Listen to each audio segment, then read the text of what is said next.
திருச்சி மணப்பாறையில் இருக்கக்கூடிய நல்லாண்டவர் கோவில் தாங்க இது. இந்த கோவிலுக்கு நான் சிறு வயதில் போனதுங்க. அதுக்கப்புறம் அப்போ பார்த்தீங்கன்னா, நேத்திக்கு தான் இந்த கோவிலுக்கு போனோம்.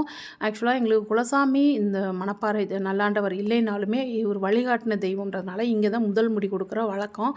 இந்த கோவில் நான் சின்ன வயசில போனதுனால, இப்போ திரும்ப போகும்பொழுது அவ்வளோ ஒரு மனசுக்கு திருப்தியா இருந்தது. ஒரு ஆத்மார்த்தமான வழிபாடு மனசுல.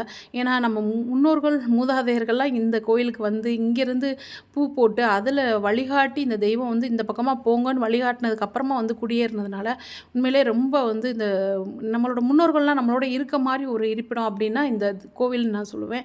இந்த இடத்துல இருந்து இங்கே சாமி கும்பிட்டு இங்கே வழிகாட்டுதலின்படி வெளியேறி திண்டுக்கல் வந்து குடியேறியிருக்காங்க. அதனாலவே எனக்கு ரொம்ப போகணும்னு நினச்சி ரொம்ப காலம் நினச்ச கோவில் நேத்திக்கு தான் அதுக்கான வாய்ப்பு அமைஞ்சது. போய் சாமி கும்பிட்டுட்டு வந்தாச்சுங்க. இங்கே சப்தகன்னியர் இருக்காங்க. நல்லாண்டவர்ன்ற பேரே சப்தகன்னியர் நீராடும் பொழுது அவங்களுக்கு இடைஞ்சல் ஏற்பட்டதுனால காப்பாற்றியதுனால நல்லண்ணன் நல்லாண்டவர் அப்படின்னு சொல்லி பேரானதுன்னு சொல்கிறாங்க. காவல் தெய்வமாக கருப்பன் இருக்காங்க. சுற்றி பார்த்திங்கன்னா சரியான பூந்தோட்டம். மணப்பாறை ஏற்கனவே மனம் வீசிய மலர்களால் சூழ்ந்ததுனால தான் மணப்பாறை. அதே மாதிரி மலர்களால் சூழ்ந்த கோவிலாக இருக்குங்க இங்கே.